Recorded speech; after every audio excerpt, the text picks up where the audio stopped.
She was just 10 years old, shivering in the snow, searching for firewood to keep her dying grandmother warm, when she stumbled upon an abandoned log cabin in the woods that still had a Christmas tree standing in the corner, untouched for 30 years. But what she found hidden beneath its floorboards wasn't just forgotten holiday decorations. It was $260 million, and a mystery that would change her life forever.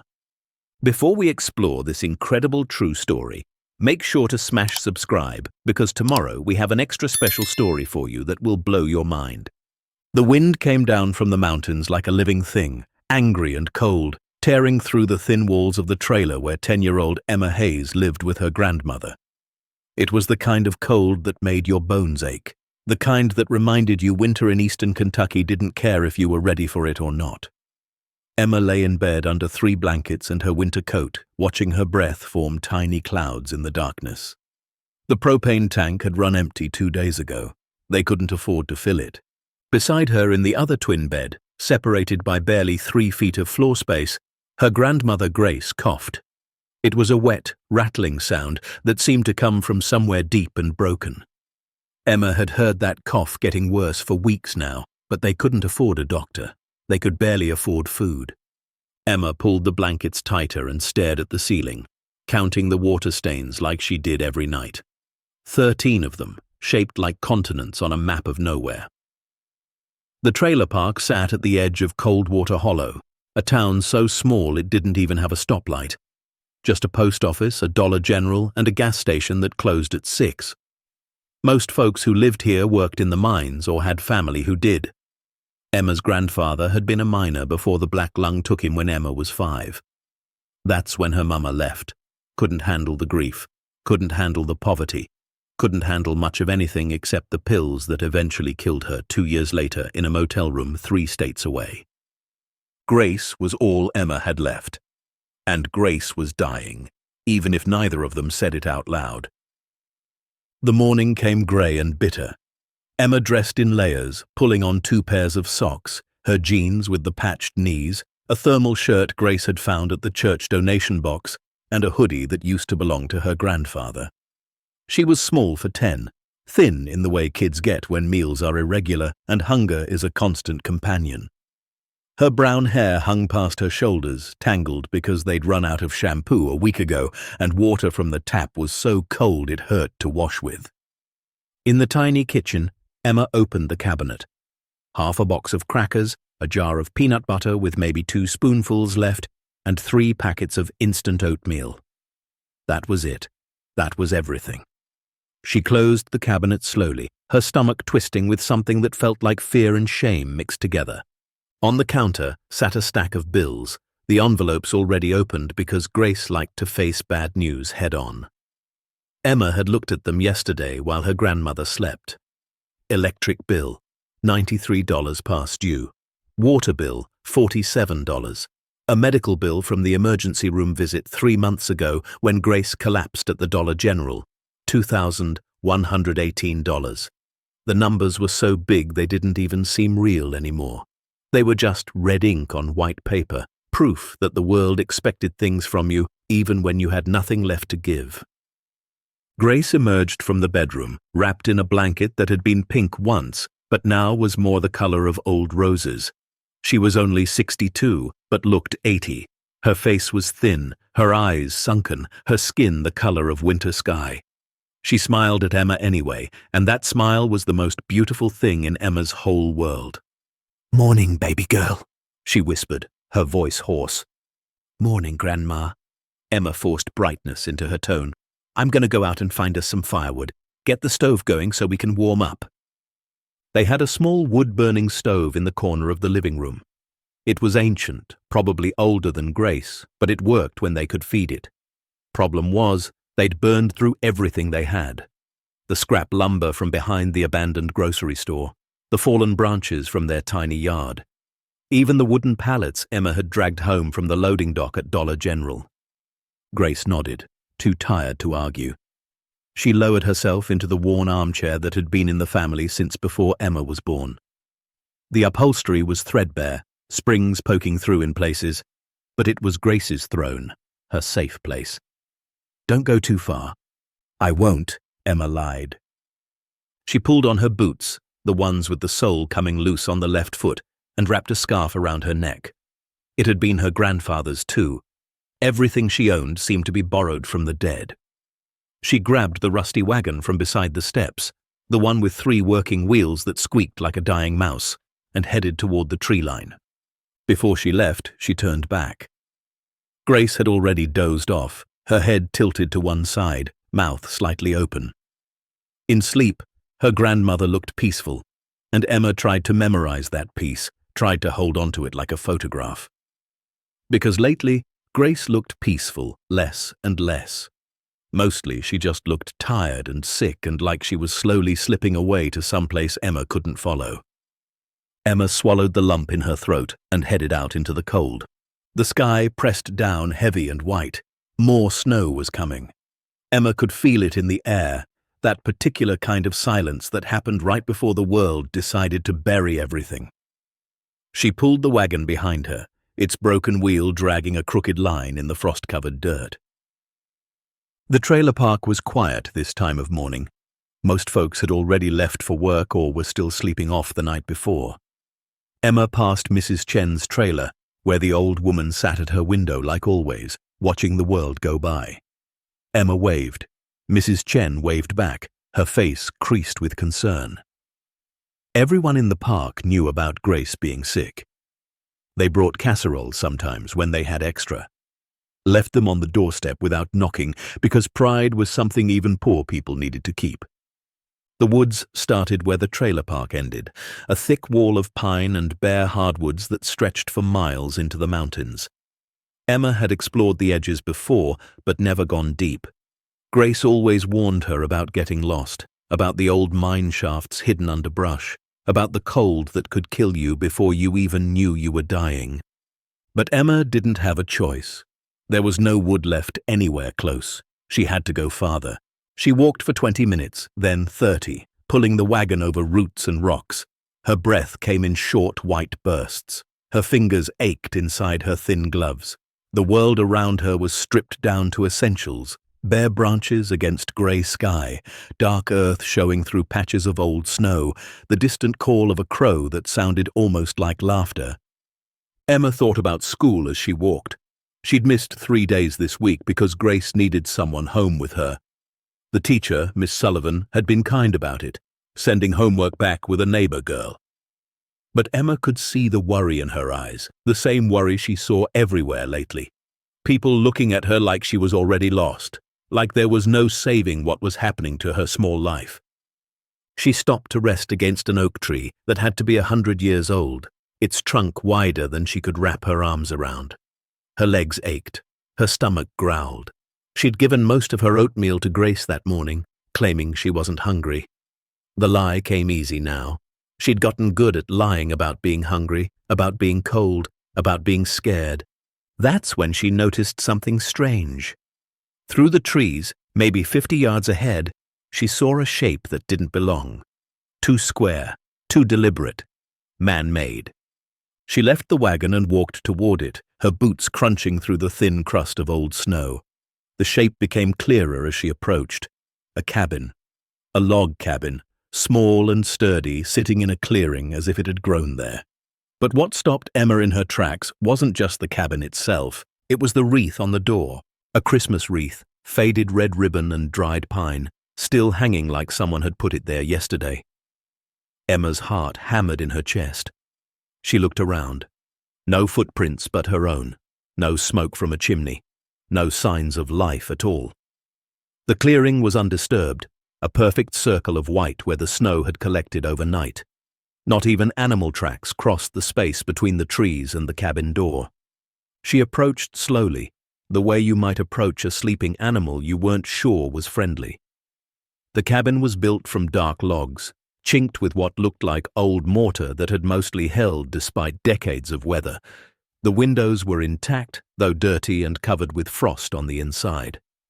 The door was solid wood with iron hinges that had rusted to a deep orange, and a handle shaped like a deer's head, its antlers forming the grip. Emma reached out and touched the wreath. The pine needles crumbled under her fingers, so dry they turned to dust. This thing was ancient. She could see where the ribbon had once been bright red, but was now faded to the color of dried blood. A few brown berries still clung to the arrangement, hard as pebbles. She tried the door handle, lifting the latch with both hands. It resisted at first, then gave way with a grinding sound that echoed across the clearing. The door swung inward on hinges that screamed from lack of use. Warm air hit her face, not warm like summer, but warmer than outside. Warmer than it should be. The temperature difference was subtle but unmistakable, as if the cabin itself held onto heat the way some stones do, radiating it back long after the sun has set. Emma stepped inside and stopped, her mouth falling open. The cabin was decorated for Christmas. A tree stood in the corner by the fireplace, maybe 5 feet tall, with ornaments still hanging from its branches. They were old-fashioned glass bulbs, the kind that reflected light in rainbow colors. Tinsel draped across the branches, tarnished and gray but still there.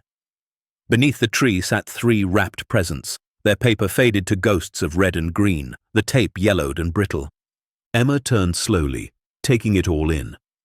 A small kitchen area with a cast-iron stove, a table set with 2 plates, 2 forks, 2 knives, 2 coffee cups. A rocking chair by the fireplace with a knitted blanket folded across the arm, shelves lined with books, their spines cracked and faded. Everything was covered in a thick layer of dust, but nothing was disturbed. Nothing was broken. It was like someone had just stepped out and never come back. The room itself was maybe 20 feet square, with a ceiling supported by hand-hewn beams. A loft space was visible above, accessed by a ladder built into the wall. The floor was wide pine planks, worn smooth by years of footsteps. Every surface told a story of care, of someone who'd built this place with their own hands and taken pride in every detail. Emma walked to the table. A calendar hung on the wall above it. December 1993. The last page never turned.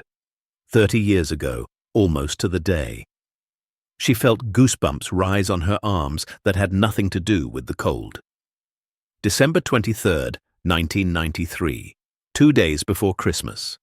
Someone had been planning to celebrate here. She moved to the tree and knelt down. The presents under it were wrapped in paper so old it crackled when she touched it. The name tags had faded, but she could make out parts of words. One said, "to," and nothing else. Another said, "love," and the rest was lost to time. The third one was completely blank, just a small rectangular box wrapped in green paper with a silver bow that had lost its shine. Emma's eyes burned.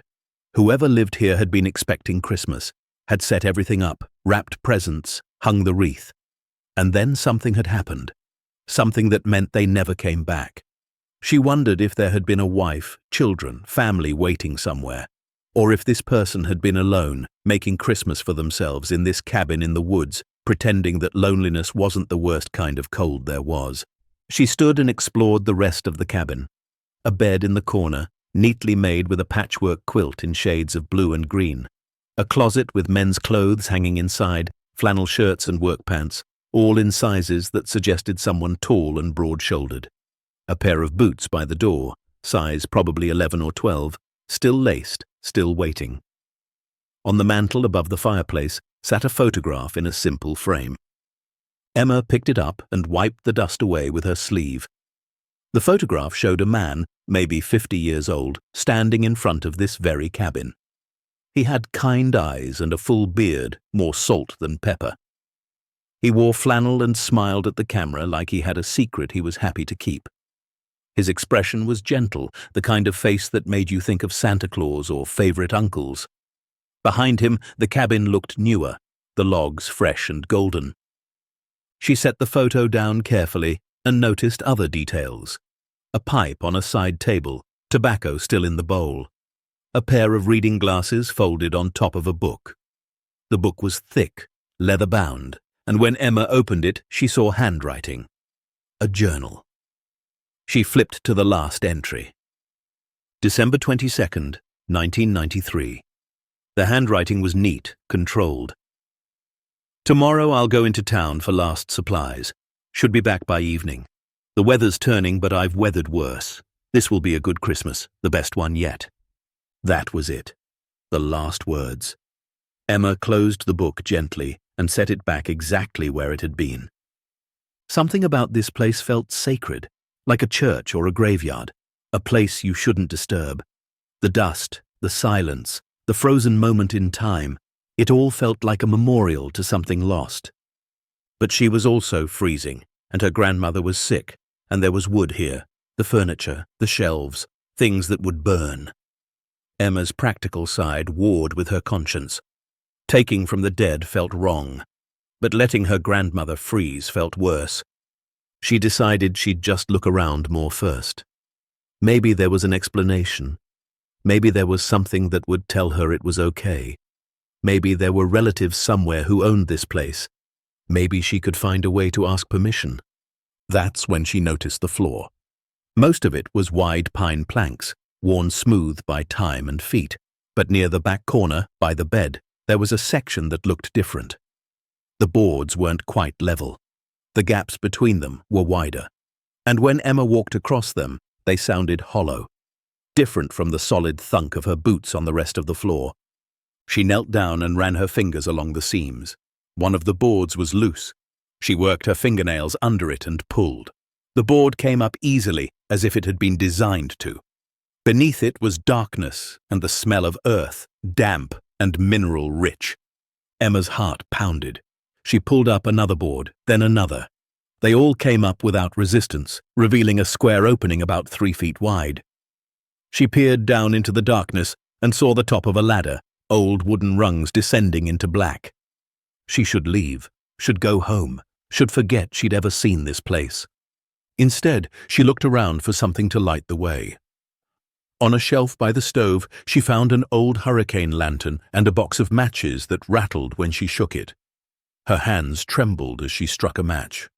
It took 3 tries before one caught. She lit the lantern's wick and watched the flame grow steady, casting dancing shadows across the cabin walls. The warm glow pushed back the shadows. Emma carried the lantern to the opening in the floor and held it over the edge. The ladder went down maybe 12 feet into what looked like a cellar or root vault. She could see dirt walls and wooden support beams. And something else. Shapes, boxes, stacks of something she couldn't identify from up here. Every reasonable part of her brain screamed not to go down there. But Emma had stopped listening to reasonable things about the time her stomach started hurting from hunger and her grandmother started coughing up blood into her handkerchief. Reasonable was for people who had choices. Emma didn't have choices anymore. She just had desperate moments and desperate measures. She took a breath, gripped the lantern handle in her teeth, and started down the ladder. The rungs creaked under her weight, but held. The air grew cooler as she descended, thick with the smell of damp earth and something else, something metallic. Her feet touched the bottom and she took the lantern from her mouth, holding it high. The room was bigger than she expected, maybe 15 feet square, with a ceiling just tall enough for a grown man to stand upright. The walls were packed earth, reinforced with timber beams that looked hand-cut and carefully placed. And filling the space, stacked neat and careful, were things that made Emma's breath catch in her throat. Wooden crates, dozens of them, metal boxes with locks, canvas bags tied with rope, and against the far wall, covered with an old tarp, something large and rectangular. Emma walked to the nearest crate. It had no markings, just rough wood nailed together tight. She found a gap in the slats and pulled. The wood splintered. Inside, wrapped in oilcloth, were bundles. She unwrapped one with shaking hands. Money. Stacks of bills bound with rubber bands that had crumbled to dust. $100 bills. So many of them Emma couldn't count. She pulled out another bundle. More hundreds. And another. The entire crate was filled with cash.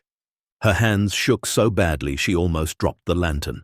She set it down on the packed dirt floor and opened another crate. The same. Money. Thousands and thousands of dollars. Maybe hundreds of thousands. She moved to one of the metal boxes. This one wasn't locked, just latched. She flipped the latch and opened the lid. Inside, nestled in rotted velvet, were gold bars. Small ones, maybe the size of candy bars, stamped with numbers and symbols she didn't understand. There had to be 20 of them in this box alone, and there were 6 more boxes just like it. Emma sat down hard on the cold ground. Her mind couldn't process what she was seeing. This wasn't possible. People like her didn't find treasure.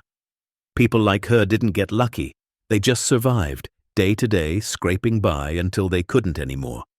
This was the kind of thing that happened in movies or books or stories people told around campfires. Not in real life. Not to a 10-year-old girl who couldn't even afford to buy her grandmother medicine. She stood on shaking legs and walked to the tarp-covered shape. She pulled the corner of the fabric and it crumbled in her hands, ancient and rotted. Beneath it were paintings, real paintings, in ornate frames. Even in the dim lantern light, Emma could see they were old, beautiful. One showed a woman in a blue dress, her face serene and timeless. Another showed a landscape of mountains and rivers, done in the style of the old masters. They looked like the kinds of things she'd seen in books at school, the kinds of things that hung in museums and had little plaques beside them explaining why they mattered. Emma turned in a slow circle, the lantern casting wild shadows on the walls. There had to be millions of dollars down here, maybe tens of millions, maybe more, hidden beneath an abandoned cabin in the woods where nobody would ever think to look. Her first thought was simple and immediate. This could save them. This could buy medicine for her grandmother, could buy food, heat, a real home, could buy everything they'd ever needed and more. They could leave the trailer park. Grace could see real doctors. Emma could go to school without worrying about whether they'd have electricity when she got home. Her second thought came slower, heavier. Whose was this? Why was it here? And what had happened to the man in the photograph? The man with the kind eyes who wrote in his journal about having a good Christmas. Emma climbed back up the ladder, her legs weak and her mind spinning. She replaced the floorboards carefully, exactly as they'd been. She blew out the lantern and set it back on its shelf. She looked around the cabin one more time, at the Christmas tree and the wrapped presents and the table set for 2, at the life that had been interrupted mid-celebration and never resumed. Someone had loved this place. Someone had built it, lived in it, planned to celebrate here. And then something had gone wrong, very wrong. Emma stepped outside and closed the door behind her. The wreath swayed slightly in the wind. The sky had grown darker. Fat snowflakes had started to fall, drifting down through the trees like whispers from the past. She walked back to where she'd left the wagon, her mind 1,000 miles away. She barely remembered filling it with fallen branches. Barely remembered the walk home through the woods that were growing dark and dangerous. She just moved, automatic, while her thoughts tumbled over themselves. $260 million. That's what she'd heard people say on TV when they talked about lottery winners or rich people. She didn't know if that's what was down there, but it was more money than she'd ever imagined seeing in her entire life. More money than she could properly conceive of.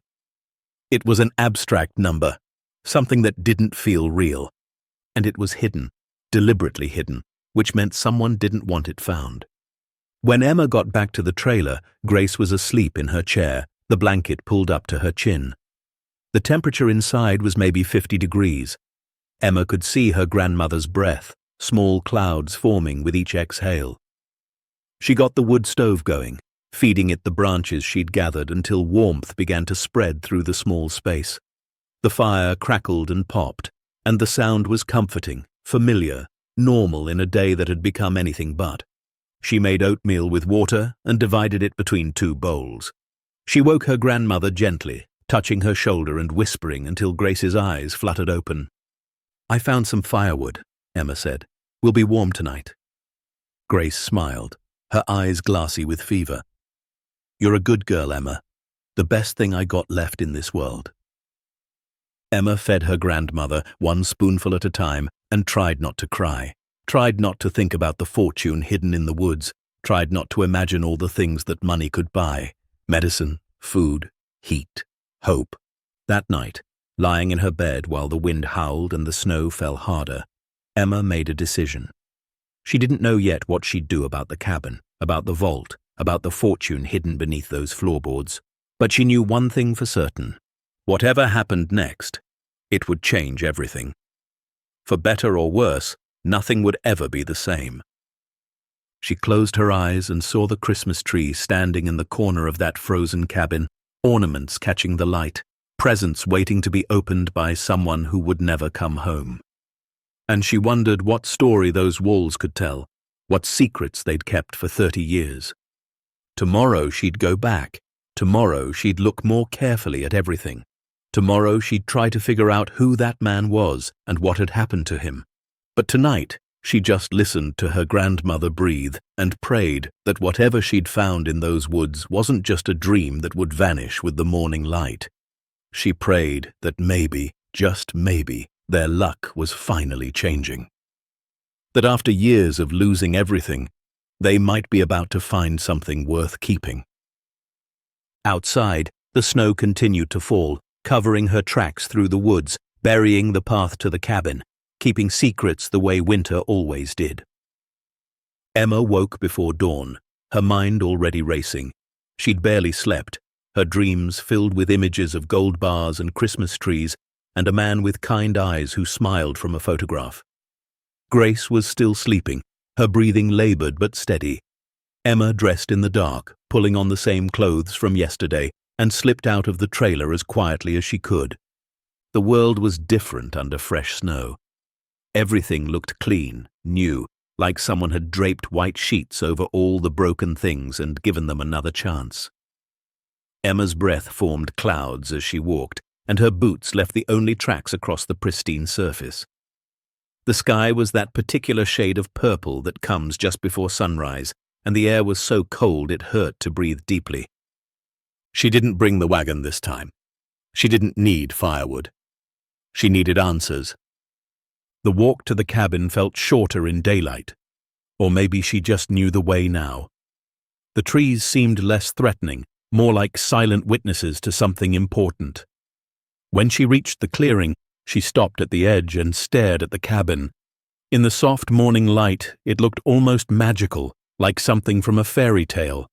Smoke should be curling from the chimney, children should be playing in the snow, someone should be home.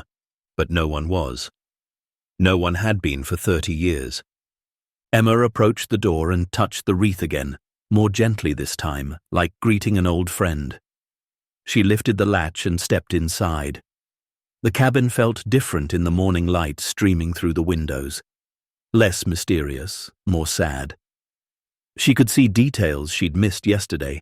A coffee cup with a faded stain at the bottom, a newspaper dated December 22nd, 1993, a pair of reading glasses with one lens cracked. She walked straight to the back corner, to the loose floorboards. Her hands didn't shake this time as she pulled them up. The opening yawned dark and patient, waiting. She found the lantern, lit it on the first try, and descended into the vault. The money was still there. The gold was still there. Everything was exactly as she'd left it, as if the universe was holding its breath, waiting to see what she'd do next. Emma set the lantern on a wooden crate and began to explore more systematically. She opened every box, examined every bag, pulled back every tarp. The more she found, the more overwhelming it became. Bundles of cash in denominations from 20s to 100s, gold coins in leather pouches, each one heavy and cold, silver bars stacked like cordwood, stock certificates from companies she'd never heard of, bonds with numbers that made her dizzy. And the paintings. At least a dozen of them, maybe more. Landscapes and portraits and still lifes, all in ornate frames, all looking old and important. Emma didn't know anything about art, but she knew these weren't prints from a store. These were real, painted by hand, probably worth more than the entire trailer park where she lived. She found a metal filing cabinet pushed against the far wall and pulled open the top drawer. Inside were folders, neatly labeled and organized. She pulled one out and opened it. Inside were documents, deeds to properties in 3 different states, insurance policies, investment statements. Another folder held birth certificates, marriage licenses, Death certificates. Emma's hands froze when she saw the name on the birth certificate. Henry James Whittaker, born March 15, 1943. The math made him 50 years old in 1993, the same age as the man in the photograph. She kept digging, found a folder labeled Personal, and opened it. Inside were letters, dozens of them, written in the same neat handwriting from the journal upstairs. They were addressed to different people, but none had ever been sent. Emma pulled one out and read by the lantern light. Dear Sarah, I know I'll never send this, but writing to you makes me feel less alone. It's been 5 years since you passed, and I still set the table for 2. I still buy your favorite coffee even though I hate the taste. The cabin is beautiful, just like you dreamed it would be. I wish you could see it. I wish you could see me now, finally at peace in the woods, finally away from all that noise and pressure and expectation. The money doesn't matter anymore. It never really did. What mattered was us. And now that you're gone, I don't know what to do with any of it. So I hide it, I protect it, and I wait for some kind of sign about what comes next. Love always, Henry. The letter was dated October 8, 1991. Emma set it down carefully and pulled out another. Dear Sarah, I've decided what to do with it all. I'm going to give it away. All of it. I've been researching charities, foundations, organizations that do real good in the world. Children's hospitals, schools in poor communities, programs for families who have nothing. I'm going to distribute everything after Christmas. I'll keep the cabin and enough to live on, and the rest will go where it can actually help people.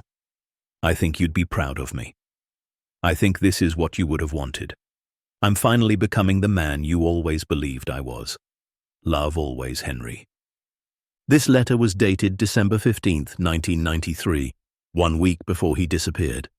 Emma sat back against the dirt wall, the letters scattered around her. The story was becoming clear. Henry Whittaker had been wealthy, probably very wealthy. He'd lost his wife, Sarah, and retreated to this cabin in the woods to grieve and heal. He'd planned to give away his fortune to people who needed it. But something had happened to him before he could, something that meant the money stayed hidden, the presents stayed wrapped, and Christmas never came.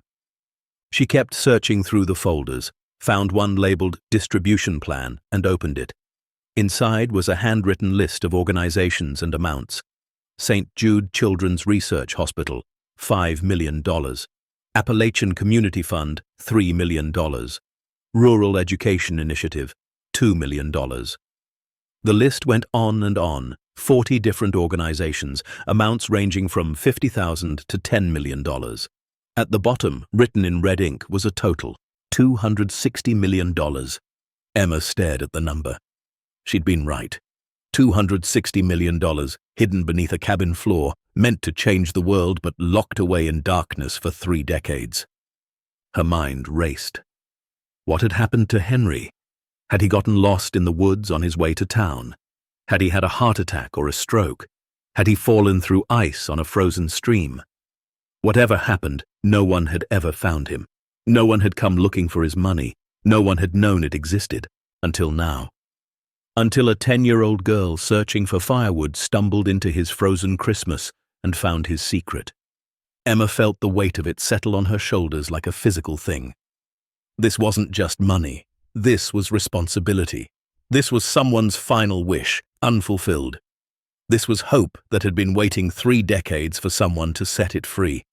But she also thought about Grace, coughing in her chair, too weak to stand. About the medical bills piled on the counter. About the empty cabinets and the cold trailer, and the fear that lived in her chest like a stone, the fear that she was going to lose the last person who loved her. She stood and moved to one of the metal boxes, opened it and stared at the gold bars inside. They were smaller than she'd thought, maybe 3 inches long and an inch wide. Each one had numbers stamped on it and a symbol that looked like an eagle. She picked one up. It was surprisingly heavy for its size, dense and cold. 1 bar. Just one. That would be enough to buy Grace's medicine, to pay the electric bill, to fill the propane tank. Nobody would know. Henry was gone. Sarah was gone. This money was doing nothing buried in the ground. taking just a tiny fraction wouldn't hurt anyone. But even as she thought it, guilt twisted in her stomach. This wasn't her money. Henry had wanted it to go to children's hospitals and schools and families in need. Who was she to decide otherwise?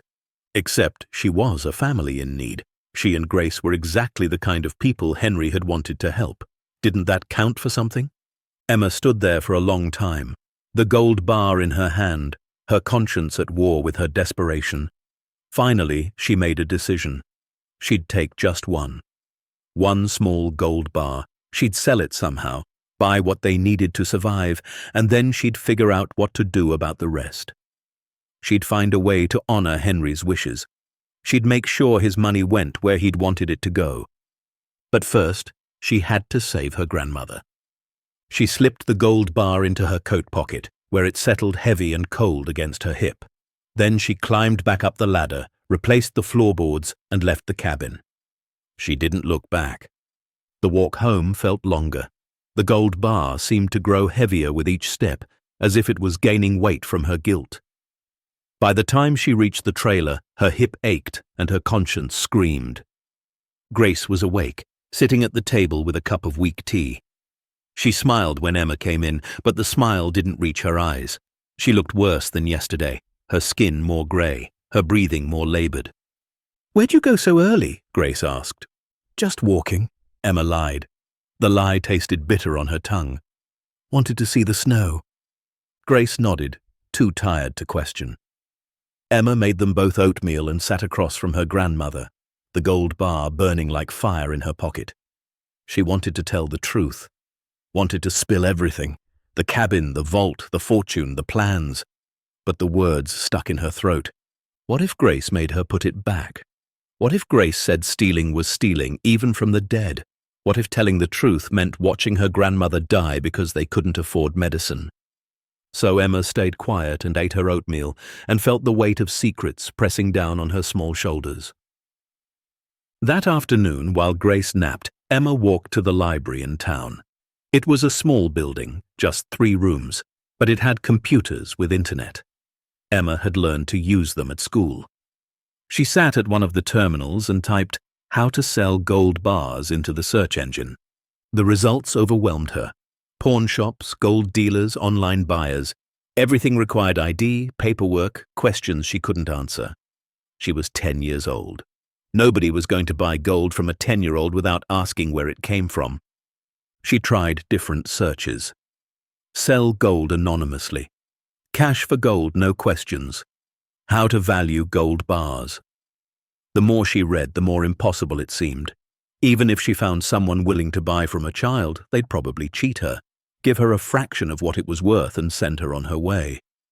Emma logged off the computer and sat in the library, surrounded by books about worlds that weren't hers, feeling more trapped than ever. She had a fortune in her coat pocket and no way to access it. It was like being given the key to a locked room but not being tall enough to reach the lock. She walked home as the sun started to set, the sky turning pink and orange over the mountains. The beauty of it made her want to cry. How could the world be so pretty and so cruel at the same time? When she got back to the trailer, Grace was sitting in her chair, staring out the window. Emma sat on the floor beside her and leaned against her grandmother's legs. Grace stroked her hair gently. "You've been quiet today," Grace said softly. "Just thinking," Emma replied. "About what?" Emma almost said it, almost told her everything. But instead she said, "About Christmas. It's next week." Grace was silent for a moment. They both knew there wouldn't be presents this year, wouldn't be a tree or decorations or a special meal. They'd be lucky to have electricity and heat. "I'm sorry, baby girl," Grace whispered. "I'm sorry I can't give you the Christmas you deserve." Emma's eyes burned. "I don't care about presents, Grandma. I just want you to get better." Grace's hand stilled in Emma's hair. "Some things don't get better, sweet girl. Sometimes they just run their course." "Don't say that," Emma said fiercely. "Don't talk like you're giving up." "I'm not giving up," Grace said gently. "I'm just being honest. And I need you to be ready for what comes next." Emma pulled away and turned to face her grandmother. What comes next is you getting medicine and seeing a real doctor and getting better. That's what comes next. Grace smiled sadly. With what money, Emma? We can barely afford food. I'll find a way, Emma said. I'll find money. I'll figure it out. Oh, baby, Grace said, pulling Emma close. You're 10 years old. It's not your job to figure it out. It's not your responsibility to save me. But that's exactly how Emma felt. Like if she didn't save Grace, no one would. Like the weight of her grandmother's life was resting entirely on her small shoulders. And she had a gold bar in her coat pocket that could save her, if only she could figure out how to use it. That night, Emma couldn't sleep. She lay in bed, staring at the ceiling, listening to Grace's labored breathing from across the room. The gold bar was hidden under her mattress now, a secret literally beneath her, pressing up like an accusation. She thought about Henry Whittaker and his letters to his dead wife. Thought about how he'd planned to give everything away to help people. Thought about how he'd never gotten the chance. Thought about how sometimes good intentions weren't enough, how you needed action, needed courage, needed to be willing to do hard things. Around midnight, Grace started coughing. It was worse than usual, deep and wet and endless. Emma got up and brought her water, rubbed her back, whispered soothing words that felt hollow. When the coughing finally stopped, Grace lay back against her pillow, exhausted and pale. "Grandma," Emma whispered, "I need to tell you something." Grace turned her head slowly. "What is it, baby?" Emma took a deep breath. This was it. The moment where she either kept the secret or let it out. Where she either carried this burden alone or shared it with the one person she trusted most in the world. What happens next will turn this night upside down, reveal a truth nobody expected, and remind us why sometimes the quietest voices carry the most power. Stay tuned to see what happens next. If you're enjoying the story, please like, share, and subscribe for more. "I found something," Emma said quietly, "in the woods, when I went looking for firewood." Grace's eyes focused on her, suddenly more alert. "What did you find?" "A cabin, an old cabin, abandoned. It had a Christmas tree inside and presents, and everything was just frozen, like someone left and never came back." Grace sat up slowly, wincing. "A cabin? Where?" "Maybe half a mile into the woods, past where the old lumber trail used to be. It's in a clearing. The door had a wreath on it." Grace's face changed. Something flickered in her eyes, recognition maybe, or memory. "A wreath." "Yeah. And inside, under the floorboards, there's a hidden room, a vault, and it's full of money, Grandma, so much money. And gold and paintings and papers. I found letters from a man named Henry Whittaker. He was planning to give it all away before he disappeared." The words tumbled out faster now, like a dam breaking. Emma told her everything. The Christmas tree, the presents, the photograph, the journal entry, the letters to Sarah, the distribution plan, the $260 million waiting in the dark. And she told her about the gold bar under her mattress. Grace listened without interrupting, her face unreadable. When Emma finished, silence filled the trailer like water, heavy and complete. Finally, Grace spoke. "Henry Whittaker." Emma nodded. "Did you know him?" Grace closed her eyes. "Everyone knew Henry. This was 30 years ago, before you were born. He lived in town for a while, him and his wife Sarah. They were kind people. Quiet, kept to themselves mostly. Sarah died of cancer, must have been 91 or 92. Henry disappeared not long after. People said he'd gone crazy with grief, wandered off into the woods and got lost. They searched for a week, but never found him." "Do you know what happened to him?" Emma asked. Grace shook her head. "Nobody does. Some folks thought maybe he'd started a new life somewhere else, left everything behind. Others thought the woods took him, that he's out there still, buried under leaves and snow. I always thought it was sad how he just vanished like that. Sarah had been such a good woman and Henry loved her so much. It broke him when she died." Emma felt tears on her cheeks. "He wrote her letters, Grandma, even after she was gone. He told her about giving the money away. He wanted to help people. He wanted it to matter. Grace reached out and took Emma's hand. Her grip was weak but warm. "And now you've found it." "I didn't mean to steal," Emma said quickly.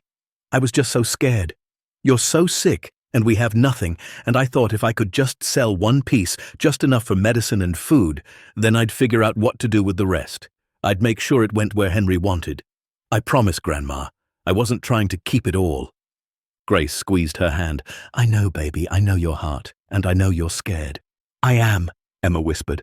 "I'm so scared. I don't know what to do." Grace was quiet for a long moment, her thumb rubbing small circles on Emma's palm. Finally, she said, "I'll tell you what we're going to do. Tomorrow we're going to contact the authorities. We're going to tell them what you found. We're going to give them that gold bar and show them the cabin and let them handle it." Emma's chest tightened with panic. "But Grandma, your medicine—" "Will come or it won't," Grace interrupted gently. "But I will not let you start your life by taking something that isn't yours, no matter how good the reason. That money was meant to help people, Emma. Henry wanted it to go to children's hospitals and schools. We can't just take it because we need it. Everyone needs it. That's why Henry wanted to give it away in the first place." "But we're exactly the kind of people he wanted to help," Emma argued. "The papers said he wanted to help families with nothing. That's us." "Maybe so," Grace said. "But that's not our decision to make. We have to do the right thing even when it's hard. Especially when it's hard. That's what makes us different from people who would keep it all for themselves." Emma felt something break inside her. She'd known, deep down, that this was what Grace would say. Her grandmother had never stolen a thing in her life, never even taken an extra ketchup packet from a restaurant. She lived with integrity, even when integrity meant suffering. "What if doing the right thing means losing you?" Emma whispered. Grace pulled Emma close, wrapping her thin arms around her granddaughter. "Then you'll grieve and you'll hurt and you'll survive. Because you're strong, Emma Hayes. Stronger than you know. And you'll survive because you'll know you did the right thing. And that will give you something no amount of money ever could. It'll give you peace." Emma sobbed into her grandmother's shoulder, 10 years old, and carrying the weight of impossible choices. She wanted to argue, wanted to insist they keep the gold, sell it, use it to save Grace's life. But she knew her grandmother was right. Knew that stealing, even from the dead, even for the best reasons, would poison everything that came after. "Okay," Emma finally said, her voice muffled against Grace's nightgown. "Okay, we'll tell them. But can we wait until after Christmas? Can we have one more Christmas together before everything changes?" Grace pulled back and looked at Emma's tear-stained face. "One more Christmas," she agreed, "and then we do the right thing." That night, Emma lay in bed and stared at the ceiling. Under her mattress, the gold bar pressed up like a promise or a curse, she wasn't sure which. In 5 days, it would be Christmas. In 6 days, she'd give away a fortune. She thought about Henry Whitaker, who'd hidden $260 million and died before he could give it away. She thought about how he'd loved his wife so much he wrote her letters long after she was gone. She thought about how he'd planned to help people and never got the chance, and she made a decision. If they were going to turn in the money, if they were going to let Henry's plan finally happen, then she was going to make sure it happened right. She was going to make sure every dollar went where it was supposed to go. She was going to become Henry's voice, the one that would finally be heard. She didn't know how yet. Didn't know if anyone would listen to a 10-year-old girl from a trailer park. But she knew she had to try.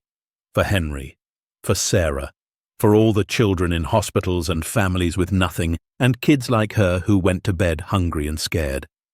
The fortune beneath the cabin floor had been waiting 30 years for someone to find it. Now that someone was Emma, and she was going to make sure those 30 years of waiting hadn't been for nothing. Outside, snow began to fall again, soft and silent, covering the world in white, and in a clearing deep in the woods, a cabin sat waiting, its Christmas tree still standing, its presents still wrapped, its secrets no longer quite so secret. Emma closed her eyes and, for the first time in weeks, slept deeply. Tomorrow would bring new challenges, new decisions, new fears. But tonight, she had made her choice. She would do the right thing, even if it cost her everything. Because some things, her grandmother had taught her, were worth more than money. Things like integrity and truth, and the peace that comes from knowing you chose the hard, right over the easy wrong. And in that moment, lying in a cold trailer with a fortune under her mattress and a dying grandmother across the room, Emma Hayes grew up a little. Not all the way, she was still just 10. But enough to understand that sometimes the greatest wealth isn't what you keep, it's what you give away. Christmas morning came quiet and cold. Emma woke to find Grace already awake, sitting at the kitchen table with a cup of tea, staring out the window at the grey dawn. The gold bar was still under Emma's mattress, a secret that wouldn't be secret much longer. "Merry Christmas, Grandma," Emma said softly. Grace turned and smiled, and in that smile, Emma saw everything her grandmother had been and everything she was becoming, strong and fragile all at once. "Merry Christmas, baby girl." They had no presents to exchange, no special breakfast to make, but they had each other, and they had the truth between them now, no longer buried. Emma sat beside her grandmother, and they watched the sun rise over the mountains together, painting the snow pink and gold. "Tell me about him," Emma said finally. "About Henry, everything you remember." Grace wrapped her hands around her teacup, gathering her thoughts.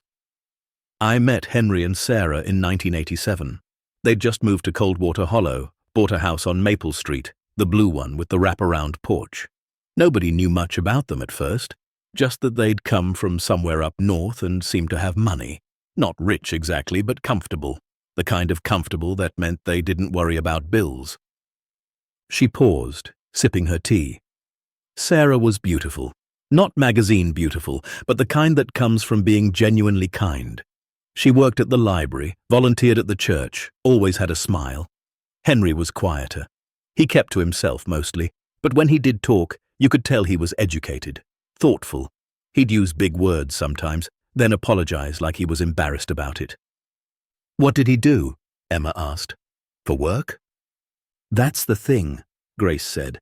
"Nobody really knew. He didn't work, not that anyone could see. Folks speculated. Some said he'd inherited money. Others thought maybe he'd been a doctor or lawyer who'd retired early. A few whispered that maybe the money wasn't legitimate, but those were just small-town rumors. People always talk." Grace's eyes grew distant, remembering. "Your grandfather and I got to know them a bit. Sarah would come to the church suppers, and Henry would show up sometimes, always standing at the edge like he was afraid of getting too close. But he was kind when you talked to him.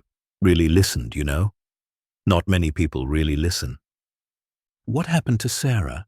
Emma asked. Grace's face shadowed. "Cancer, ovarian. They caught it too late. She fought for a year, maybe a little more. Henry was devoted to her, took her to every treatment, held her hand through everything. When she died in 1991, something in him died too. You could see it in his eyes. He stopped coming to town, stopped answering his door. People would see him sometimes, walking in the woods or driving through town late at night, but he was like a ghost. There, but not there. And then he disappeared. December 1993, Grace said. Right before Christmas. Someone reported his car abandoned on Old Mill Road, engine still running, door open. The sheriff organized a search party. They looked for a week, but the snow had come heavy that year, covered everything. They found nothing, no body, no tracks, no clues. It was like he'd just vanished into thin air. Emma felt a chill that had nothing to do with the cold. "Do you think he's still out there? In the woods?" Grace was quiet for a long moment. "I think whatever happened to Henry, he's at peace now. And I think finding that cabin, finding his money, that wasn't an accident. That was meant to be. 30 years that fortune has been sitting there waiting for someone who'd know what to do with it." "We're going to tell them today?" Emma asked, though she already knew the answer. Grace nodded. "We're going to tell them today." After breakfast, thin oatmeal and weak coffee, Grace dressed in her best clothes. They were old, worn at the edges, but clean and pressed. Emma wore her school dress, the navy blue one with white buttons that Grace had bought her 2 Christmases ago. They both understood that this was important, that appearance mattered when you were about to tell people you'd found $260 million. Emma retrieved the gold bar from under her mattress and wrapped it in a kitchen towel. It felt heavier than ever, like it had absorbed the weight of every choice that had led to this moment. The sheriff's office was in town, a small brick building attached to the side of the courthouse. Sheriff Tom Brennan had held the position for 15 years, a solid man with grey hair and eyes that missed nothing. When Emma and Grace walked in, he was sitting at his desk doing paperwork, a cup of coffee steaming beside him. "Grace Hayes," he said, standing up. "Haven't seen you in a while. Everything okay?" Grace's hands trembled slightly. "Tom, we need to talk to you about something. Something big." The sheriff gestured to the chairs in front of his desk. "Sit down. Tell me what's going on." Emma and Grace sat. For a moment, neither spoke, and Emma could feel her heart hammering so hard she thought it might break through her chest. Then Grace nodded at her, and Emma unwrapped the gold bar and set it on the sheriff's desk. Sheriff Brennan stared at it, picked it up, turned it over in his hands. His eyebrows climbed toward his hairline. "Where did you get this?" "I found it," Emma said, her voice smaller than she wanted it to be. "In the woods, in a cabin." "What cabin?" Emma took a deep breath and told the story, every detail, from searching for firewood to finding the wreath to discovering the vault. She told him about the Christmas tree and the wrapped presents and the photograph of the man with kind eyes. She told him about the letters to Sarah, about Henry's plan to give everything away, about the $260 million hidden beneath the floor. Sheriff Brennan listened without interrupting, his expression growing more serious with each sentence. When Emma finished, he sat back in his chair and exhaled slowly. "Henry Whitaker," he said quietly. "I remember that case. I was a deputy back then, helped with the search. We always wondered what happened to him." "You believe us?" Grace asked. The sheriff looked at the gold bar, then at Emma's face, then at Grace's. "I believe you think you found something. Whether it's what you say it is, that remains to be seen. But this," he tapped the gold bar, "this is real, and if there's more where this came from, we need to investigate immediately." He stood and grabbed his coat. "Can you take me there? To the cabin?" Emma nodded. "I can show you." The walk into the woods was harder with the sheriff along. He was a big man, not used to hiking, and the snow made everything more difficult. But Emma led the way confidently, Grace following more slowly, and Sheriff Brennan bringing up the rear, huffing and puffing in the cold air. When they reached the clearing, the sheriff stopped and stared. "I'll be damned," he muttered. "How did we miss this? We searched these woods for days." "It's hidden," Emma said. "You can't see it from any trail. You have to know it's here."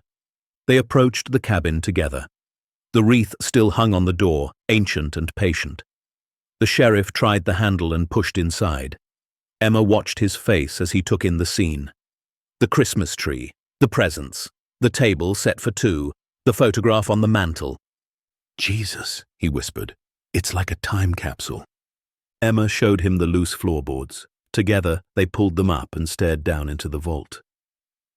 The sheriff descended the ladder first, and Emma heard his sharp intake of breath when the lantern illuminated the stacks of money, the gold, the paintings. He was down there for 10 minutes. When he climbed back up, his face was pale and his hands were shaking. "Emma," he said quietly, "do you understand what you found?" She nodded. "Henry's fortune. The money he was going to give away." "This isn't just money," the sheriff said. "This is evidence. This is history. This is—" He stopped, shook his head. "We need to secure this site immediately. I need to call the state police, probably the FBI. This is way beyond my jurisdiction." Within hours, the cabin was swarming with people. State police, federal agents, forensic accountants, crime scene investigators. They strung yellow tape around the entire clearing and posted guards at every entrance. They photographed everything, documented everything, catalogued everything. Emma and Grace sat in the sheriff's car, wrapped in blankets, watching the organized chaos unfold. An FBI agent named Caroline Miller came to interview them. She was young, maybe 30, with sharp eyes and a kind smile. She sat in the back seat with Emma and asked questions for over an hour. "Where exactly did you find it? How many times have you been back? Did you touch anything? Take anything?" Emma told the truth about everything. The gold bar, her plan to sell it for medicine, her grandmother's insistence that they do the right thing. Agent Miller listened carefully, taking notes, nodding in the right places. "You know," she said when Emma finished, "most people would have kept this secret, would have taken what they needed and never told anyone. The fact that you came forward, that takes courage, real courage." "My grandma said it was the right thing to do," Emma said simply. Agent Miller looked at Grace, who sat pale and exhausted in the front seat. "Your grandmother is a wise woman." The investigation moved quickly once it started. Teams of experts descended on the cabin, working around the clock to document and remove the fortune. They used special equipment to scan the walls for more hidden compartments. They brought in art historians to evaluate the paintings. They contacted the Treasury Department about the gold. They pulled in financial experts to trace the source of the money. And slowly, over the course of a week, Henry Whitaker's story came to light. Agent Miller came to the trailer 3 days after Christmas to give them an update.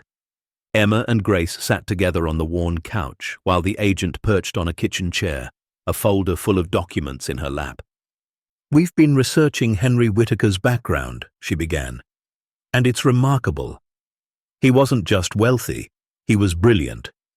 Started his career as a petroleum engineer in Texas in the 1960s.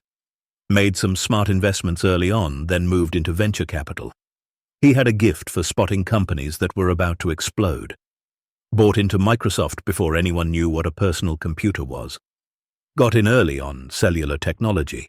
Invested in medical device companies that revolutionized healthcare." She opened the folder and showed them documents. By the time he retired in 1985, his net worth was estimated at over $300 million. He and Sarah moved here to get away from it all, to live simply. But he kept investing, kept growing the money. By 1993, his fortune had grown to approximately $290 million. "What happened to the other $30 million?" Grace asked. Agent Miller smiled. "He gave it away, anonymously. We've traced donations to dozens of organizations over the years, children's hospitals, educational programs, disaster relief funds. He never wanted credit, never wanted recognition. He just wanted to help." Emma felt tears burning in her eyes. Henry had been doing it all along, giving away his fortune piece by piece.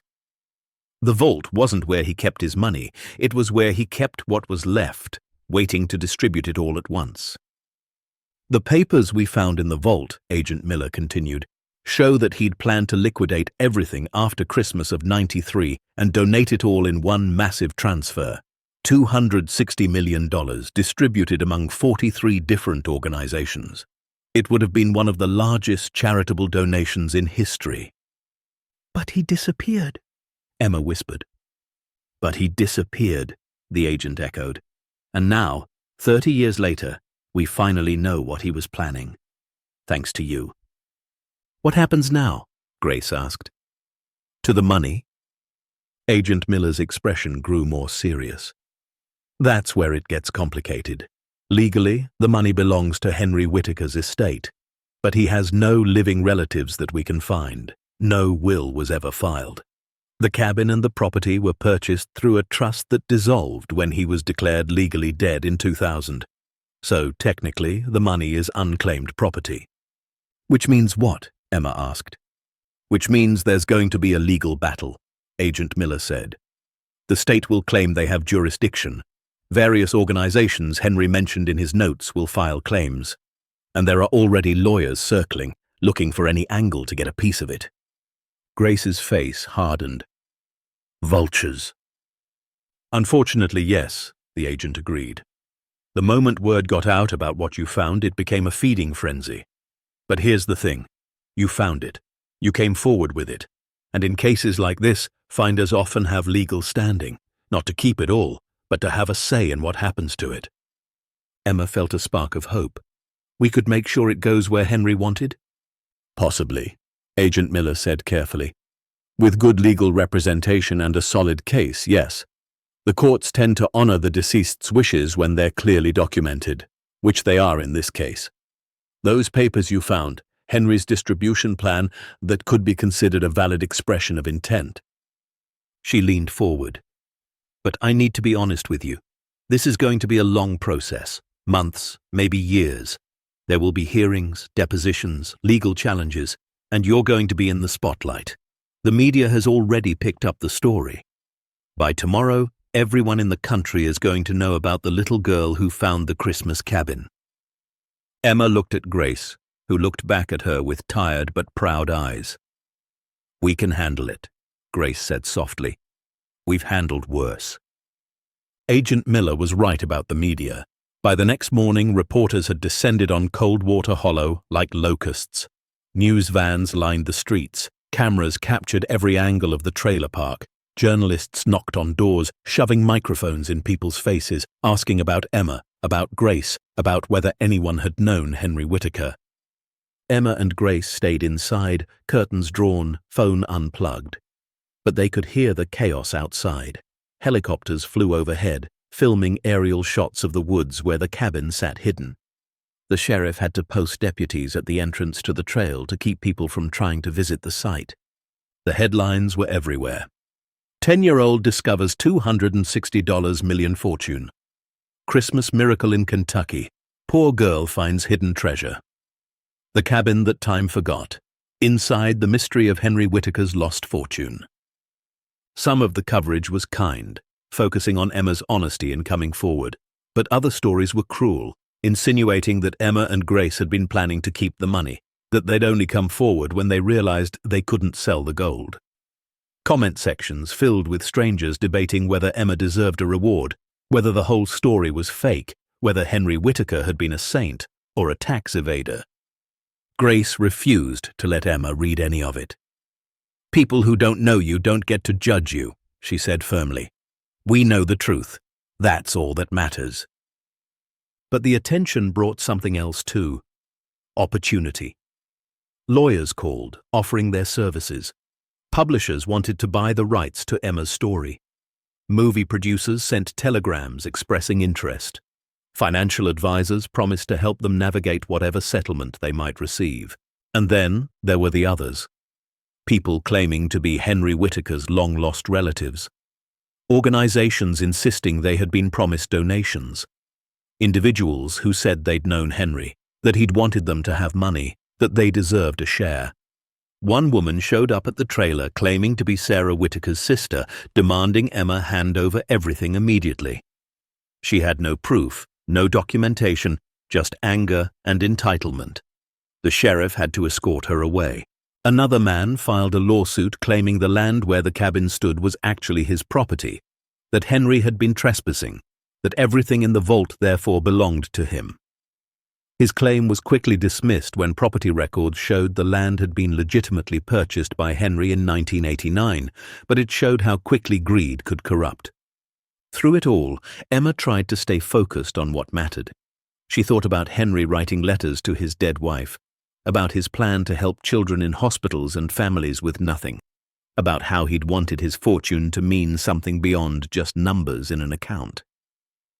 2 weeks after they'd gone to the sheriff, a lawyer named Patricia Chen showed up at their door.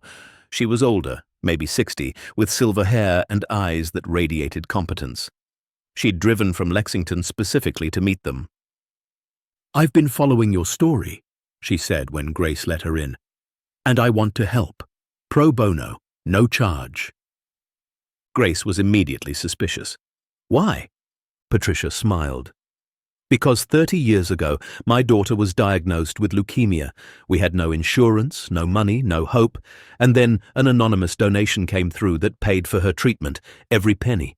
She's alive today because someone we never met decided her life mattered. I've spent my career trying to pay that forward." She opened her briefcase and pulled out documents. "I did some research. That donation came through a foundation Henry Whittaker had set up. He saved my daughter's life, and he never wanted credit for it. So now I want to make sure his final wishes are honored. I want to help you finish what he started." Emma felt something shift inside her chest. This was it. This was the help they needed. Patricia laid out the legal strategy. They would petition the court to recognize Henry's distribution plan as a valid expression of testamentary intent. They would argue that as the finder, Emma had legal standing to ensure those wishes were carried out. They would fight every fraudulent claim and greedy lawyer until the money went exactly where Henry had wanted it to go. "It won't be easy," Patricia warned. "Some of these people have resources, connections, expensive legal teams, but we have something they don't. We have the truth, and we have documentation, and we have the moral high ground. Sometimes that's enough." Grace looked at Emma. Emma looked back, and without words, they agreed.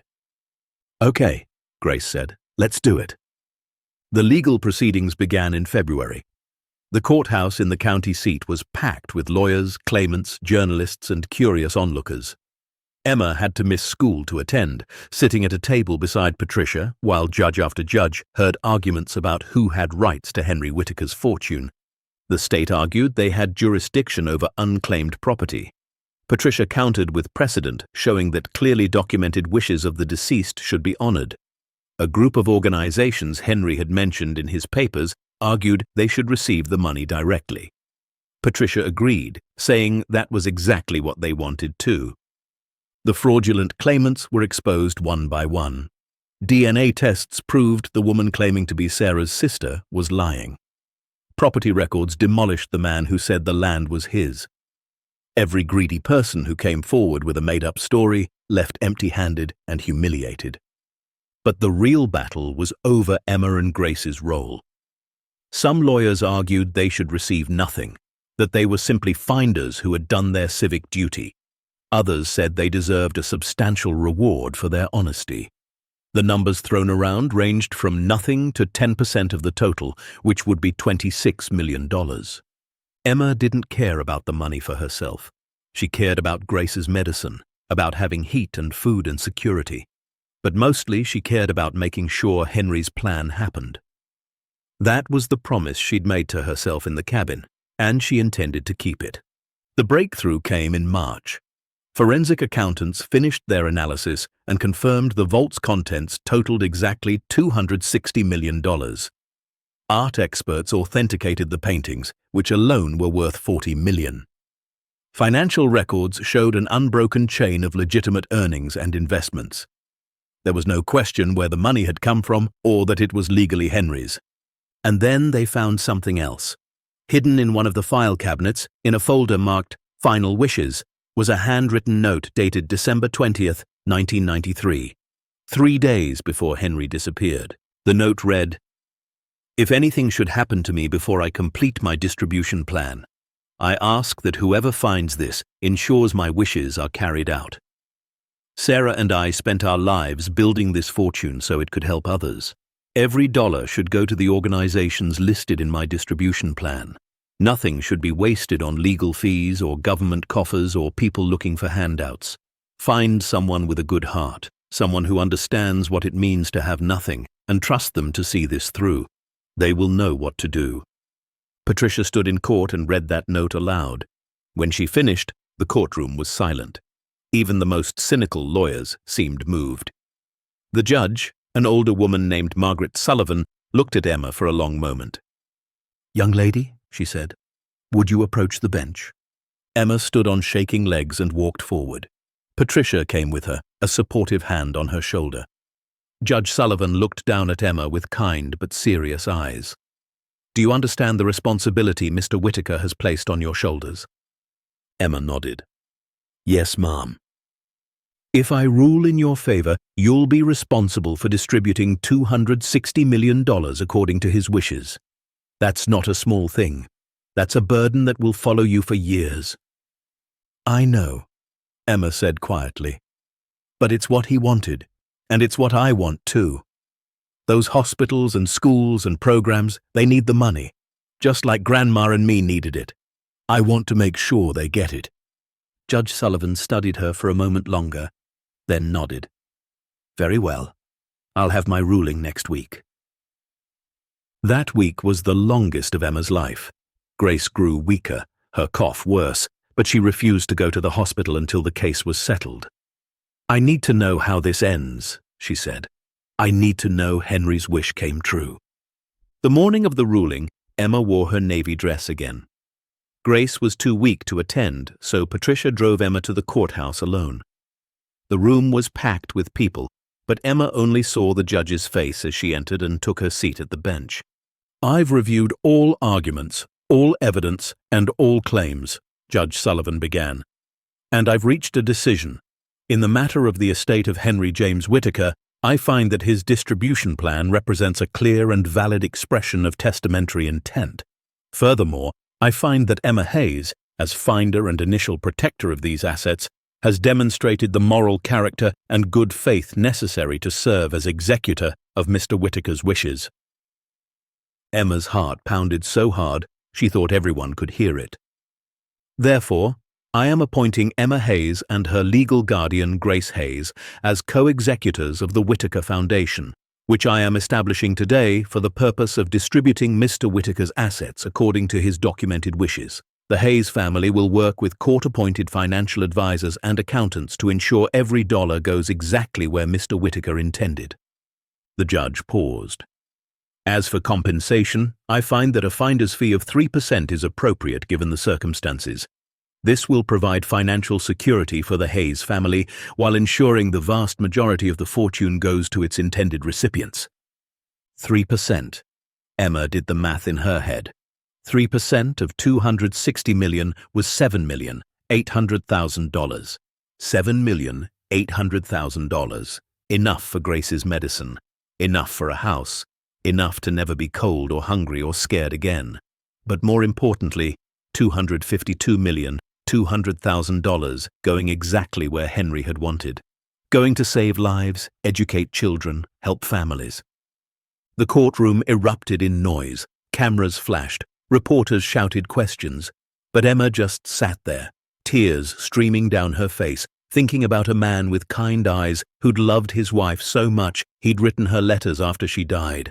A man who'd wanted to help people and never got the chance. Until now. She'd done it. She'd kept her promise. Henry's fortune would finally fulfill its purpose, 30 years late, but no less powerful. And Emma Hayes, a 10-year-old girl from a trailer park who'd been searching for firewood to keep her grandmother warm, had made it happen. Sometimes the smallest people carry the biggest truths. And sometimes all it takes to change the world is one honest choice.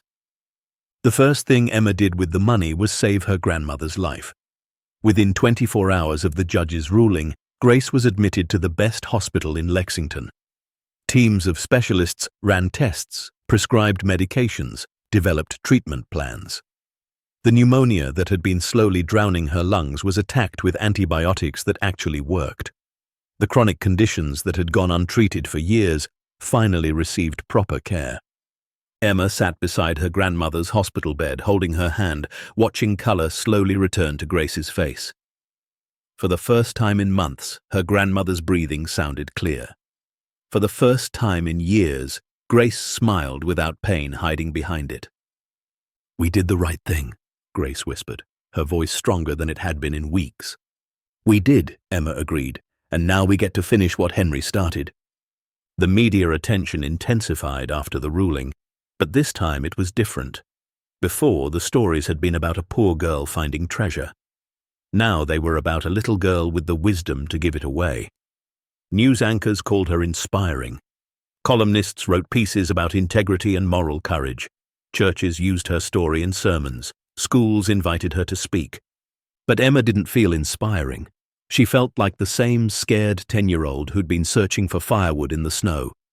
The same girl who'd been willing to steal to save her grandmother. The same kid who still had nightmares about losing the only family she had left. Patricia Chen helped her navigate the overwhelming attention. She hired a publicist to handle media requests, a financial advisor to manage the settlement money, and a team of accountants to begin distributing Henry's fortune according to his wishes. The process was complex. Each of the 43 organizations Henry had listed needed to be contacted, vetted, and provided with documentation. Some had changed names over the 30 years. Others had merged with larger organizations. A few had closed entirely, requiring the funds to be redirected to similar causes. But slowly, methodically, the money began to flow where it was supposed to go. $5 million to St. Jude Children's Research Hospital, $3 million to the Appalachian Community Fund, $2 million to the Rural Education Initiative. On and on, check after check, until Henry's fortune was finally doing what he'd always wanted it to do, making the world a little bit better. Emma insisted on writing a letter to accompany each donation. Patricia tried to convince her it wasn't necessary, that the organizations would just be grateful for the money. But Emma refused to budge. Henry wrote letters to his wife even after she died, Emma said stubbornly. He wrote because words matter. These people need to know where this came from. They need to know Henry's story. So Emma wrote. 43 letters, each one different, each one explaining who Henry Whitaker was, how much he'd loved his wife Sarah, how he'd spent years planning to help people, how he'd disappeared before he could complete his mission. She wrote about finding the cabin, about the Christmas tree that had waited 30 years, about choosing to do the right thing even when it was hard. And she wrote about hope, about how one person's generosity could ripple forward through time, touching lives decades later. About how it was never too late to finish what someone started, never too late to honor a promise. The responses that came back made Emma cry. The director of a children's hospital wrote about the new cancer wing they could now build. A rural school superintendent described the computers and books they could finally afford. A domestic violence shelter explained how the donation meant they could expand, could help twice as many women and children escape dangerous situations. Each letter was a life changed. Each response was proof that Henry's dream was finally real. By summer, Grace was strong enough to leave the hospital. Emma had bought a house, a real house with a foundation and insulation and heat that worked. It sat on 3 acres just outside Coldwater Hollow, with a view of the mountains and a porch swing that Grace loved. The house had 4 bedrooms, which seemed excessive for just the 2 of them, but Emma had plans. She hired a contractor to add a wheelchair ramp and widen the doorways, installed handrails in the bathrooms and a walk-in shower Grace could use safely, filled the kitchen with the kind of food they'd only dreamed about before, fresh fruit, real meat, vegetables that didn't come from a can, simple things that felt like miracles. Grace cried the first time she walked through their new home. "It's too much," she whispered. "It's exactly enough," Emma replied. But even as they settled into their new life, Emma couldn't stop thinking about the cabin. It still sat in the woods, now protected by the state as a historical site. Tourists came to see it, guided by rangers who told sanitized versions of Henry's story. But something about that felt wrong to Emma. The cabin deserved more than to be a curiosity, a place people gawked at and took selfies in front of. She talked to Patricia about her idea late one night, sitting on their new porch while fireflies danced in the yard. "What if we turned it into something?" Emma said. "Something that would honor Henry and Sarah properly, not just a museum, but a place that actually helps people." Patricia sipped her iced tea and considered. "What did you have in mind?" Emma had been thinking about it for weeks, the idea forming slowly like ice crystals on a window. A community center, a place where families who have nothing can come and get help. Food, clothing, job training, financial counseling. We could restore the cabin exactly how it was, keep the Christmas tree and everything, but use it as the heart of something bigger. She leaned forward, excited now. We could build around it, keep the cabin as a memorial, but add space for programs and services. Call it the Christmas Cabin Foundation. Make it a place where hope isn't just a word, where people can actually get the help they need. Patricia smiled. "And you'd run it?" "I'm 10 years old," Emma said. "But maybe when I'm older. Right now we'd hire people who know what they're doing. But I want to be involved. I want to make sure it stays true to what Henry wanted." "He wanted to help people," Patricia said softly. Sounds like that's exactly what you're planning to do. The foundation took a year to establish. Emma worked with architects and designers to create something that honored the past while serving the present.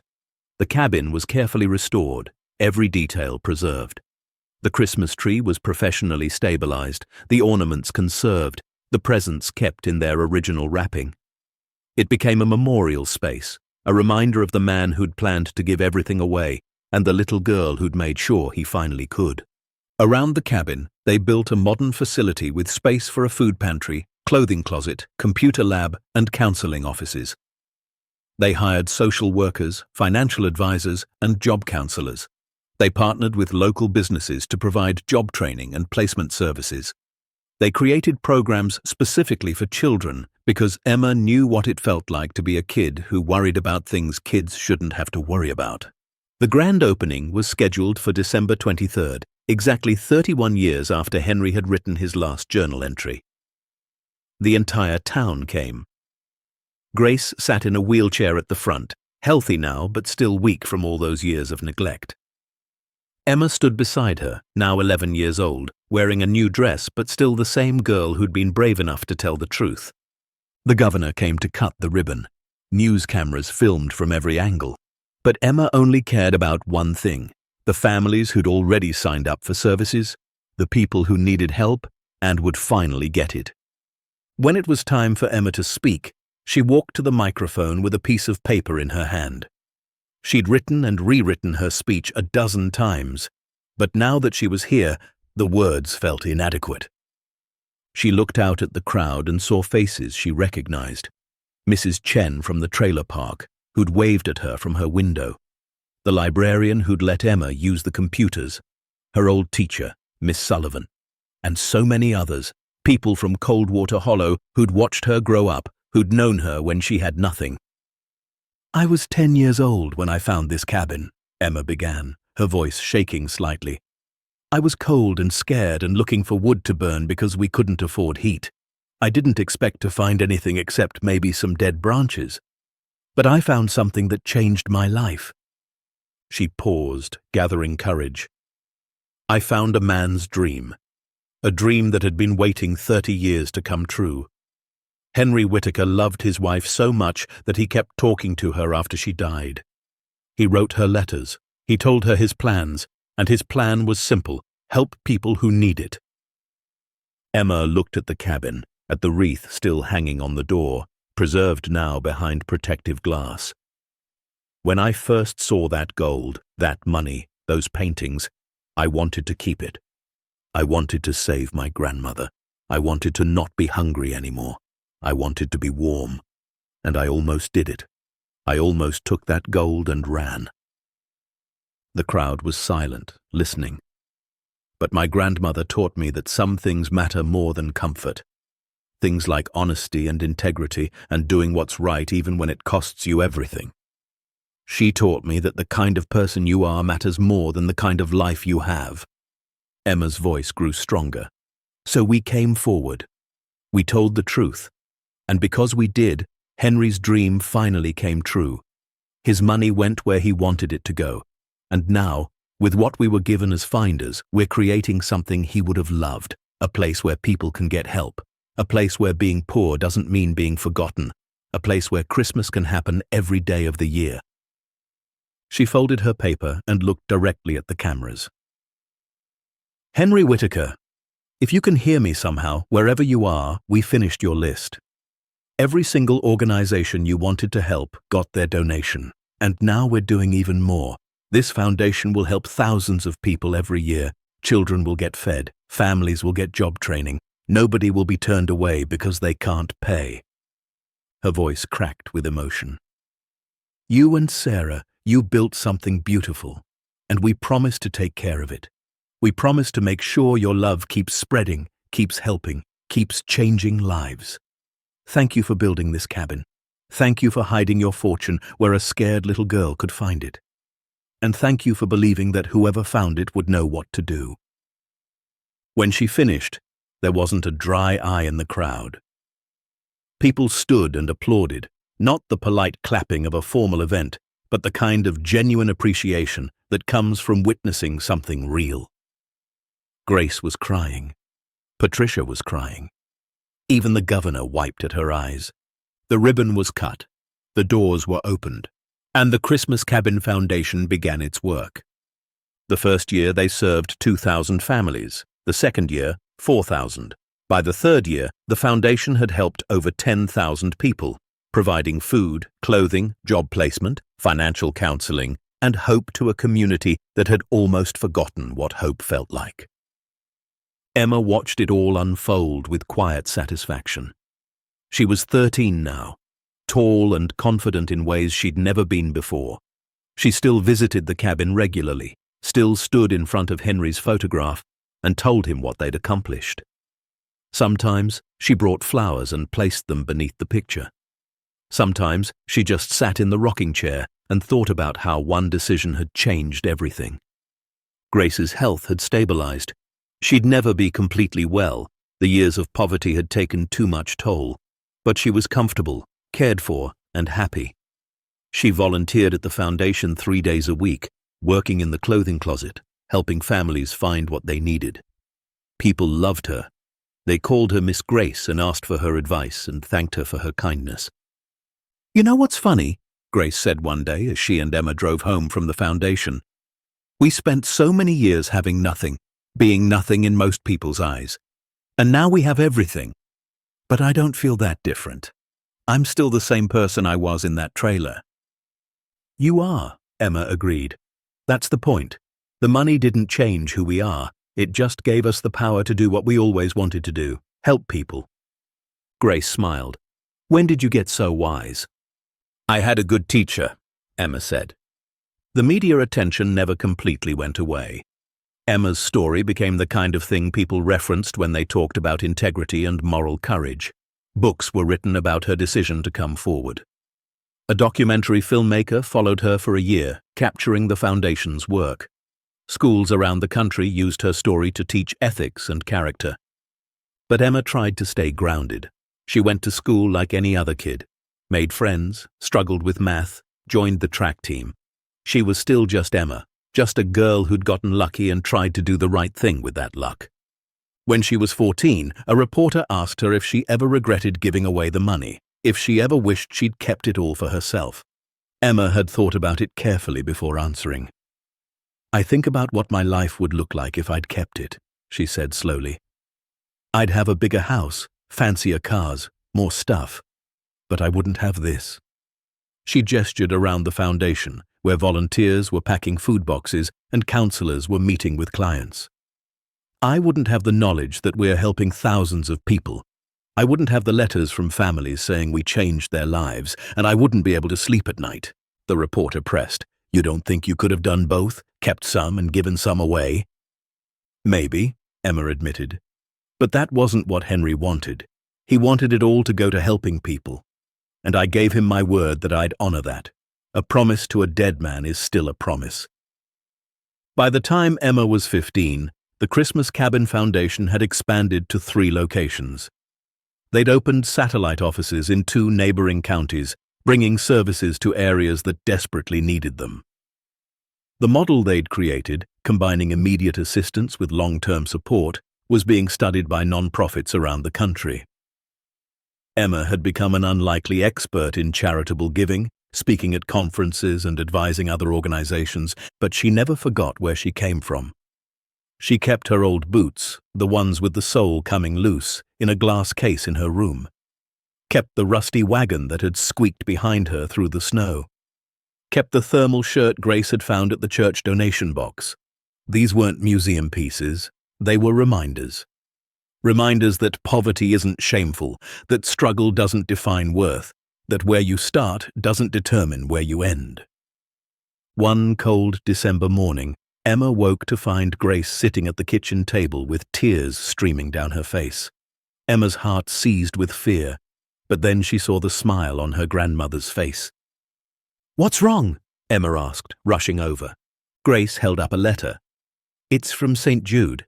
They named their new cancer wing after Henry and Sarah Whitaker, the Whitaker Center for Pediatric Oncology. It opens next month." Emma took the letter and read it. The hospital was inviting them to the dedication ceremony. They wanted Emma to speak, wanted her to be there when they unveiled the plaque that would bear Henry and Sarah's names forever. "We have to go," Emma said immediately. "Of course we do," Grace agreed. The dedication ceremony was overwhelming. The new wing was beautiful, state-of-the-art, designed to make sick children and their families as comfortable as possible during the hardest time of their lives. Every room had windows that looked out on gardens. Every floor had play areas and family lounges. The technology was cutting edge, giving children fighting cancer the best possible chance. Emma met families who were being treated there. A little boy with leukemia who showed her his favorite video game. A teenage girl with bone cancer who wanted to be a doctor someday. A mother who held her baby and cried because finally there was hope. "My son would have died without this place," one father told Emma, gripping her hand. "The treatment he's getting here, we never could have afforded it. He has a chance now, a real chance, because of what you did." Emma wanted to correct him, to explain that it wasn't what she did but what Henry had planned, what Grace had insisted on, what so many people had worked to make happen. But she just squeezed his hand back and said, "I'm glad he's getting help." When they unveiled the plaque, Emma stood next to Grace and read the inscription aloud. "The Whitaker Center for Pediatric Oncology, in honor of Henry James Whitaker and Sarah Louise Whitaker, whose generosity saves lives and whose love inspires hope. May every child who enters these doors know they are valued, cared for, and never alone." Emma thought about Henry sitting in that cabin, writing letters to his dead wife, planning how to help people he'd never meet. Thought about Sarah, who'd loved him enough that he kept loving her long after she was gone. Thought about how 31 years ago Henry had disappeared into the woods and everyone thought his story had ended, but it hadn't ended. It had just been waiting. Waiting for a little girl who needed firewood, waiting for someone brave enough to tell the truth, waiting for the right moment to bloom into something beautiful. The years passed. Emma graduated high school with honors, turned down full scholarships to prestigious universities, and chose instead to attend a small college close to home. She wanted to study non-profit management and social work, wanted to learn how to run the foundation even better, how to help even more people. Grace's health declined slowly but steadily. She made it to 70, then 71, living years the doctors had said she'd never see. Every day was a gift, and she treated it that way. She spent her mornings volunteering, her afternoons in her garden, her evenings on the porch with Emma, watching the sun set over the mountains. "I'm proud of you," Grace told Emma one evening when Emma was 18. "Prouder than I could ever say." "You taught me everything," Emma replied. "I taught you to be honest," Grace corrected. "But the courage to act on that honesty, the wisdom to know what mattered, the strength to choose the hard right over the easy wrong, that was all you, baby girl. That was always you." When Grace passed away peacefully in her sleep at 73, Emma grieved but didn't break. She stood at the funeral and told stories that made people laugh and cry. She talked about a woman who'd raised a granddaughter alone, who'd stayed honest even when honesty meant suffering, who'd taught her that character mattered more than comfort. "My grandmother used to say that some things are worth more than money," Emma said, her voice steady despite her tears. "Things like integrity and love and the peace that comes from knowing you did right. She was the wealthiest person I ever knew, not because of what we found in those woods, but because of who she was. And I'll spend the rest of my life trying to live up to her example." Emma inherited everything Grace had, which wasn't much beyond the house and some savings. The finder's fee was held in trust, managed carefully, used primarily to support the foundation and help others. Emma lived modestly, worked hard, and focused on the mission. By the time she was 25, the Christmas Cabin Foundation had helped over 100,000 people. They'd expanded to 7 locations across 3 states. The model they'd created was being replicated by organizations nationwide, and Emma had become a leading voice in philanthropy, advocating for radical generosity and the power of giving without expectation of return. She never married, never had children of her own, but she considered every family the foundation served to be hers. She knew hundreds of people by name, remembered their stories, followed up on their progress. She attended graduations and weddings and celebrations, watching people build lives they'd thought impossible. And she never stopped visiting the cabin. Even as an adult, even after everything, she'd drive out to the Foundation's original location and spend time in that preserved space. She'd sit in Henry's rocking chair and update him on everything they'd accomplished. Tell him about the lives saved, the families helped, the hope restored. "We did it," she'd say to his photograph. "Everything you wanted and more, and we're not stopping. We'll never stop." People asked her sometimes if she regretted not keeping more of the money for herself. If she wished she'd lived a different life, traveled the world, experienced luxury, enjoyed the fortune she'd found. Emma's answer never changed. "I have everything I need. I have a home, work that matters, and the knowledge that I honored a promise I made when I was 10 years old. What more could anyone want?" The Christmas cabin itself became a pilgrimage site. People came from around the world to see it, to stand in the space where $260 million had waited in darkness for 3 decades. They'd look at the Christmas tree, still standing after 30-some years, and marvel at the preserved time capsule of Henry's life. But more than that, they'd see the foundation built around it, see the families coming in for help, see the volunteers working, see hope in action. And they'd leave inspired, understanding that the real treasure wasn't what had been found beneath the floor. It was what had been done with it. Emma stood in front of Henry's photograph one December morning, 40 years after she'd first discovered the cabin. She was 50 now, her hair showing the first hints of grey, her face lined with years of hard work and deep satisfaction. The foundation had helped over 1 million people. Henry's fortune had been distributed exactly as he'd wanted, and the finder's fee had generated enough ongoing support to fund the foundation in perpetuity. "I kept my promise," Emma said softly to the photograph. "Your dream came true, and I found mine in the process." She thought about the scared 10-year-old she'd been, searching for firewood in the snow. Thought about the choice she'd almost made to keep that gold bar, to steal from the dead because she was desperate. Thought about Grace's wisdom, her insistence on integrity even when it meant sacrifice.